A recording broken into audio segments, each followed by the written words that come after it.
कोई काम धंधा करो, कहीं कुछ करो, पर ये जो हराम की लग गई है जो आप लोगों को, ये हराम का बंद करना पड़ेगा। ये इसकी आह लग रही है आपको आज तो बहुत अच्छा लग रहा है, जो सूटेड बूटेड हो, कार में हो, बड़ी बड़ी लग्जरी गाड़ियों में हो, ये बहुत अच्छा लग रहा है। कहीं ऐसा ना हो कि जो कहते हैं ना, जब बद्दुआएं लगती है तो पहाड़ भी फट जाता है। अगर मान लीजिए मुझे कोई कहे कि आपको मैं गोवा की टिकटें दे रहा हूँ, रूम करवा रहा हूँ, सब कुछ करवा रहा हूँ, उसको भी सोचना चाहिए कि मैं कहाँ जा रहा हूँ। वो दलदल है, उस दलदल में एक बार आपने पैर रख दिया तो आप फंसते ही चले जा रहे हैं।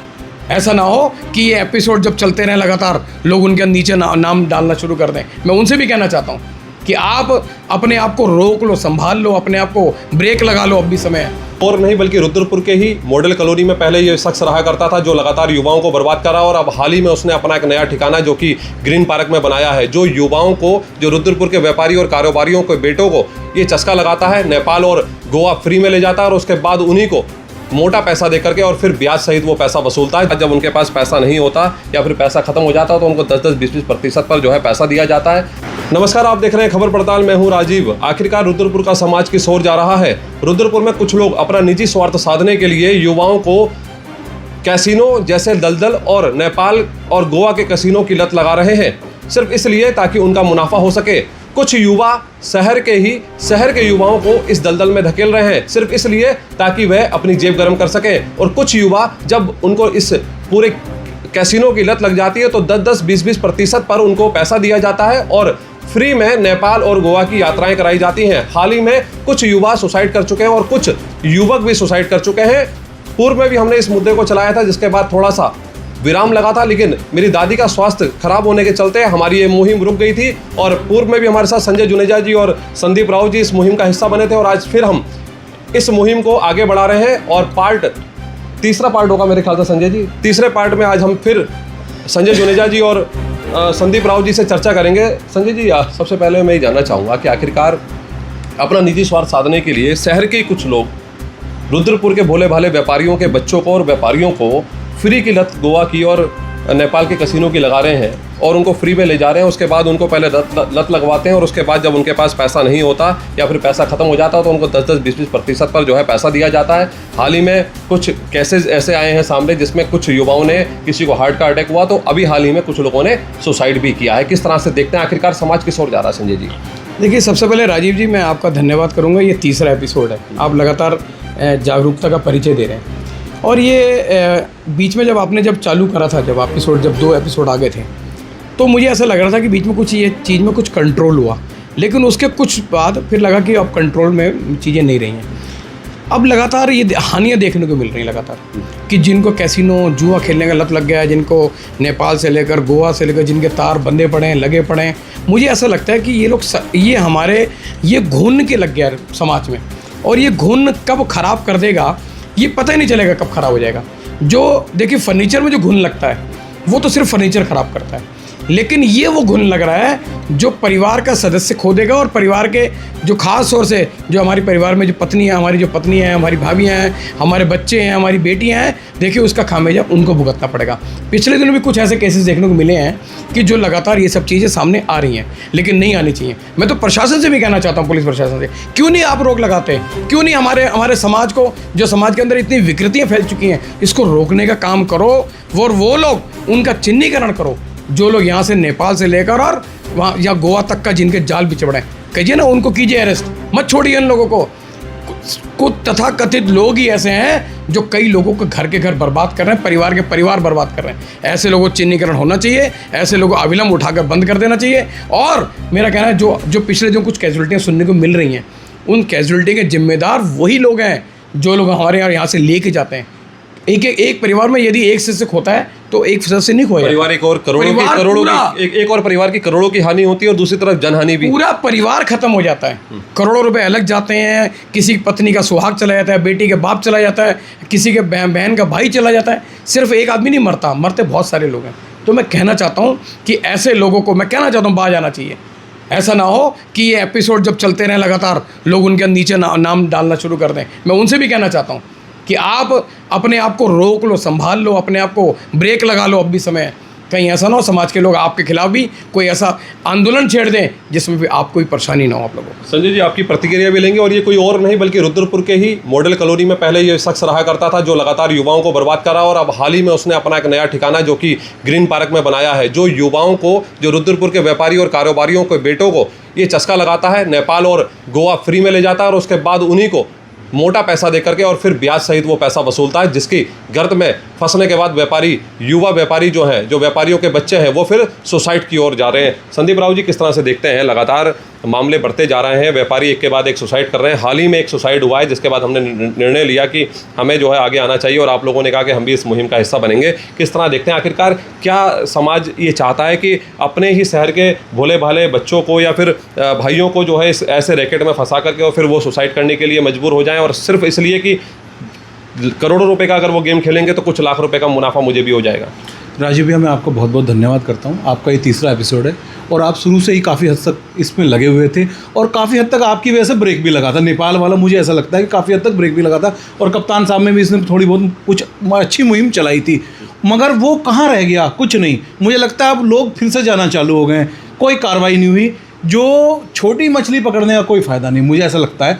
बड़ी मछली जब तक पिंजरे में, जब तक जाल में नहीं आएगी तब तक कुछ नहीं होगा। बड़ी मछली पकड़ी जाएगी तो छोटी मछलियां अपने आप ही साइलेंट हो जाएंगी। जब तक बड़ी मछलियों पे कोई कार्रवाई नहीं होगी, जो लोग खिलाने वाले हैं, खेलने वाला तो जा ही रहा है, जो खिलाने वाले हैं उन पे भी कार्रवाई होनी चाहिए। देखिए ना, दरवाजा तो दिखाया जा रहा है ना। मान लीजिए मुझे गोवा के कैसीनो की जानकारी नहीं है, ABCD मुझे पता नहीं है, लेकिन एक शख्स आता है, वो मुझे बताता है फ्री की यहाँ से टिकट होती है, गाड़ी में अपनी बिठाता है, एयरपोर्ट ले जाता है दिल्ली, वहाँ से फिर फ्री की यानी कि कैसीनो की ओर से जो है ऑफर होता है कि आपकी टिकटें हुई होती हैं, आप हम फ्लाइट में बैठते हैं, गोवा पहुंच जाते हैं, वहाँ रहना खाना पीना फ्री होता है। फिर आदमी जब जाता है तो फिर वो थोड़ा बहुत प्रयास करता है कि 25, 30, 50 हज़ार का खेलूं, एक आध बार उसका जैकपॉट लग भी जाता है और उसके बाद फिर वो उसी दलदल में धीरे धीरे धंसता चला जाता है और फिर वो करोड़ों रुपए हारना शुरू कर देता है। देखिए, मुझे एक लगता है बहुत बड़ा इसमें एक झोलमाल है और एक बहुत बड़ा कमीशन का भी खेल है, जो आदमी और इंसान को खुद भी सोचना चाहिए जो यहाँ से जा रहा है। अगर मान लीजिए मुझे कोई कहे कि आपको मैं गोवा की टिकटें दे रहा हूँ, रूम करवा रहा हूँ, सब कुछ करवा रहा हूँ, उसको भी सोचना चाहिए कि मैं कहाँ जा रहा हूँ। वो दलदल है, उस दलदल में एक बार आपने पैर रख दिया तो आप फंसते ही चले जा रहे हैं। आपने भी कहा कि जो कोई सोचता है कि 25,000 का खेलूंगा, 50,000 का खेलूंगा, जब 25,000 का खेलता है वो जीत जाता है तो उसको ज़्यादा कॉन्फिडेंस आ जाता है, हार जाता है तो वो अपने पूरे करने के लिए लगा रहता है।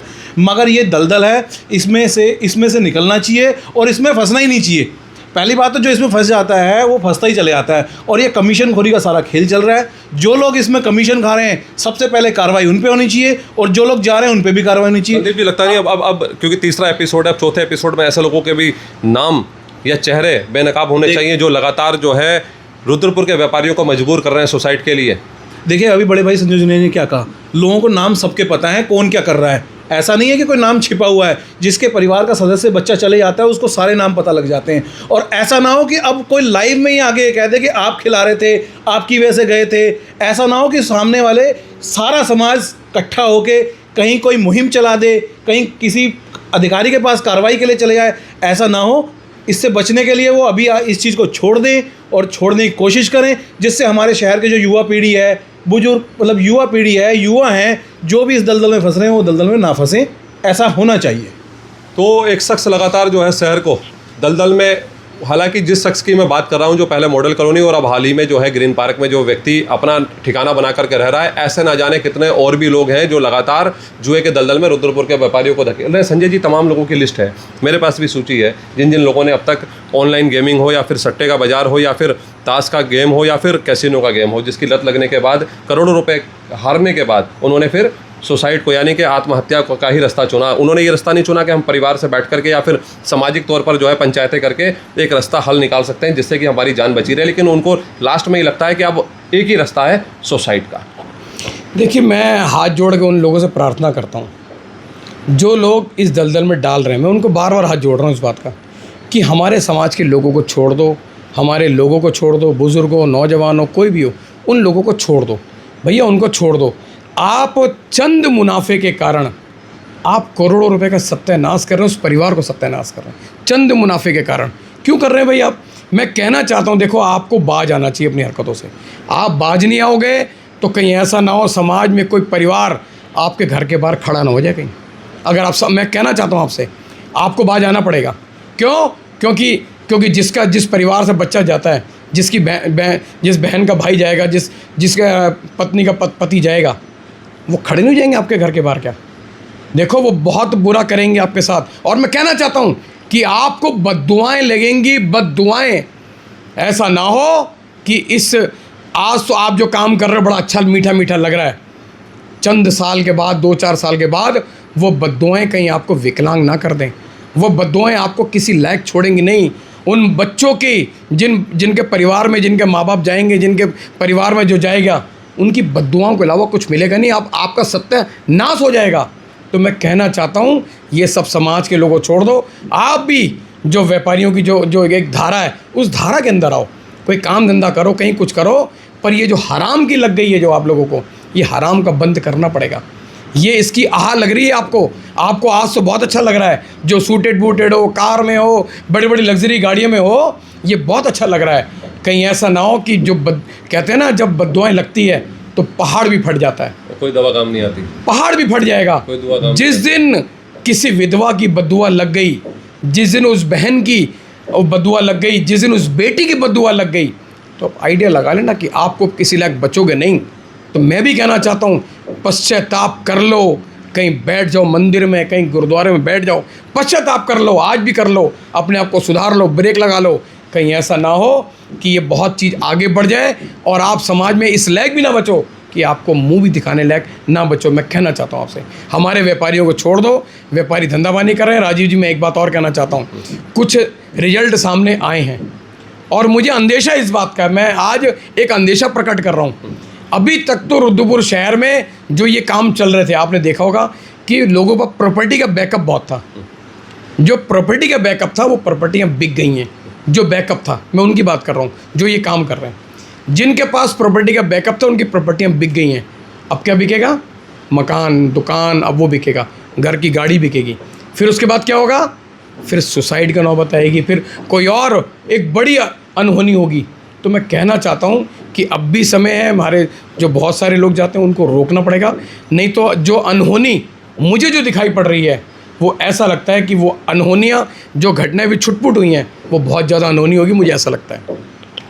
तो हम भी खबर पड़ताल के माध्यम से आपसे अपील करते हैं कि अगर आपका भी आस पड़ोस का दोस्त, यार, भाई, बंधु अगर कोई भी कैसीनो खेलने जाता है या फिर जुआ खेलता है, तो उसको आप भी रोकिए। कहीं ऐसा ना हो कि आपके बीच का साथी एक दिन वो इस शहर से रुखसत हो जाए और हम सबको ये इल्म रह जाए, ये दुख रहे कि हम समय रहते अपने एक भाई को, एक दोस्त को बचा नहीं पाए और हमने उसे खो दिया। इसी तरह की अपडेट्स लेकर के हाजिर होंगे और जल्दी हम उनके नाम भी उजागर करेंगे जो लोग लगातार इस शहर को बर्बाद करने में अपनी अहम भूमिका निभा रहे हैं। ताज़ा तरीन खबरों के लिए बने रहिए खबर पड़ताल के साथ। फिलहाल नमस्कार।